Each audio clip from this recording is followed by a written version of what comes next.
So we went into the 21-week scan at maternal fetal medicine at Lancaster General Health. We're gonna find out the gender, and of course it was a boy. And they told us that they didn't get good pictures of the heart. At that scan, they diagnosed my son with double inlet left ventricle. Basically, his two upper chambers are the same size, and one of his left lower chamber is large and his right one is really small, so it really messes up with the flow.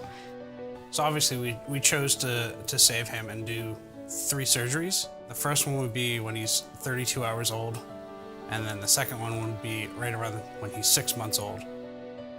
And the third surgery is when he's about 3 years old. They scheduled my inducement, and it was at the special delivery unit in Children's Hospital of Philadelphia, which is the first pediatric delivery unit for kids with defects. So we ended up having to do an emergency C-section at the last minute because his umbilical cord was around his neck.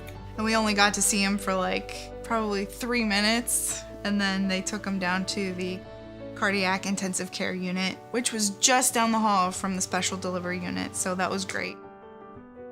It was tough to see him hooked up to all those monitors and wires and drainage tubes, and he was a champ. He made it through that. He was so strong.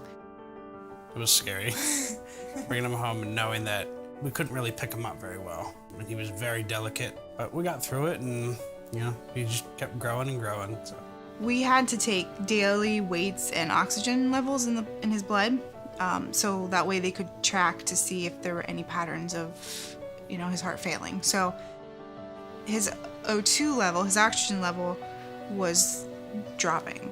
So we actually had to rush to Children's Hospital of Philadelphia sooner than we had scheduled the second open heart procedure, and everything went great. Again, we were in the hospital for less than a week, I think. Now that he's getting older, I can just envision him as a normal kid, running around, playing, doing what any other kid would want to do. To us, he doesn't feel like he has a heart defect. He just feels like an average kid to us. We know that he's going to have a procedure this summer. They'll have to put in either a stent or a balloon because he has a narrowing in one of his arteries. So they just have to open that up and make it a little bigger so that way the blood flows better. Without the doctors and nurses and everybody at Children's Hospital of Philadelphia, we wouldn't have our baby boy. He wouldn't be here. Without Lancaster General Health, we wouldn't know about his diagnosis beforehand. So we are just so grateful to everybody there at both locations.